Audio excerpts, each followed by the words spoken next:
I want to thank you for watching our virtual home manners videos. I am here to do a recap of what we have gone over so far. So our first video went over petting. Basically petting your puppy on his or her head, her chest, being able to do that and demonstrate that for us.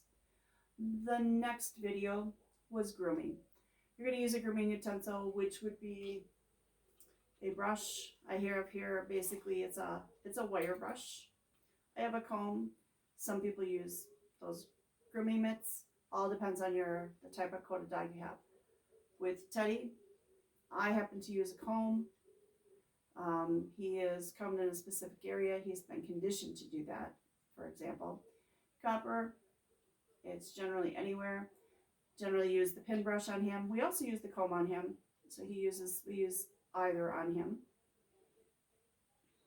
There are times when he is shedding, there is like a de-shedding tool that we would also use. So that is the grooming aspect of it. You want to be able to show us grooming their back, stroking on their back, stroking on their chest.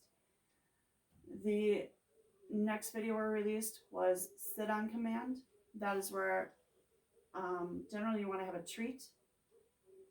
I used a treat. Don't necessarily have to. That is your prerogative, but generally dogs usually they like to work for a reward. And you can start with the treat, and then as you progress, you remove the treat. You don't always keep giving treats. You do eventually work the treat out and stop giving the treats. So you start with the treat in your hand, and then if they're standing, you just work it and you pull it up. As you pull it up, their butt goes down. So here, it goes here, you lift it up. As you lift up, butt goes down as you go over their head, because they causes them to sit. And then the same principle was basically back on with the down. So Cup, I'm going to see if I can wake them up just a tad for this. They're both resting. We got one to come over, so we'll have the little one will show us. So if you do this, sit, and then good sit. So once they sit, you want to reinforce it with a good sit, and then it's down. Now I'm going to pull it out. Down, down. Come on, down. He's all the way down. He's a little harder to tell that he's down. I'm going to go to the next, pop over to the come when called, and then I'm going to go back to one. Copper, go. Come on, Copper.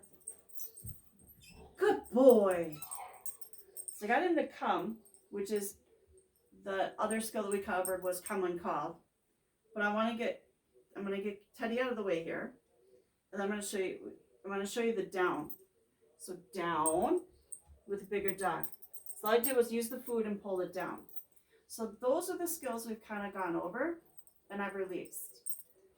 When doing these skills, other than the petting and the grooming, those you can do as you would, brushing your dog, definitely just brush your dog. Don't over brush your dog because you don't want to cause any sores or anything like that. Pet your dog as often as you want to pet your dog. But the sitting on command, when you're doing the sitting, the downing, and giving those type of commands or calling your dog, when you're doing those kind of things and practicing, do those in threes.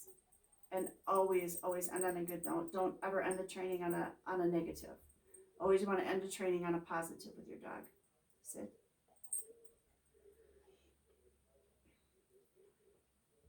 So these treats that I'm using are small and soft.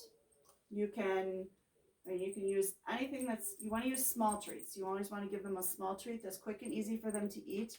Generally, usually something that they can easily swallow, easily eat.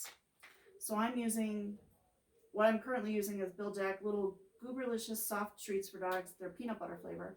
I picked them up at PetSmart. You can pick them, whatever you choose to use. You can use hot dogs cut up if you chose. But they have various little flavors, but this is a quick reward for them. It's easy for them to, They don't have to chew. You don't want anything big. You want something small if you got something that you can break apart. For example, when I'm training Teddy for something else, I might use something different when I'm out training for various things. You can give them anything you decide to, but you want it to be small because it's nothing big, and it's also something they don't get on a regular basis. That's the other point. It's something they don't get every day. You want it to be a special treat. So when you're training, it's a special treat. Because in general, they're kind of working for this reward. So these treats, they don't normally get any other time, only when we're training. Teddy doesn't get these any other time. Copper doesn't get these any other time. I might, when I do a puzzle, I might put it in the puzzle, but generally it's only when we do training that I use these treats. So again, just to kind of quickly recap, we've done petting, we've done grooming, we've done the sit, come on, up, see if I can get them to come back up. Come on, up, come on, you gotta sit. Can you both sit? Up, sit. Teddy, sit. You guys are gonna be a little bit of a challenge today, huh? Come on, up, come on, up, come on, up. Okay, come on, both of you, sit. Can you guys sit? Okay, good sit, good sit. Down. Okay, got one to down. Down. Down. Come on, down. A little harder with a mop. Come on, down. All the way down. Down. Down. Okay, now in case of this one, he's not going all the way down. I'm going to push lightly. I just push lightly on his shoulders. So in case when the dog doesn't go down for you, just push lightly on the shoulders, or they're called withers. Just push lightly, just to get them down. If they're not going down with the food, you can push lightly just to get them the idea that they're supposed to go down. So that's how you would get them to go down. Don't push too hard because you don't want to hurt them, but just so they understand that's what it is. Like I said too, sometimes it doesn't seem like they're getting it, and Teddy was a good example of this. Working with him, like he's not getting it, and it's just like a light bulb went on. I just said it, he went down. So give and have patience. Things come. So the down on command, and the other one was comes when called. So the part that you go to another room, you call them, or they're in another room, you call them, they come to you, making it a game. So those are those skills. Again, thank you again for watching our videos. Any questions or concerns, please feel free to reach out to Mary Lumater or myself. Thank you again.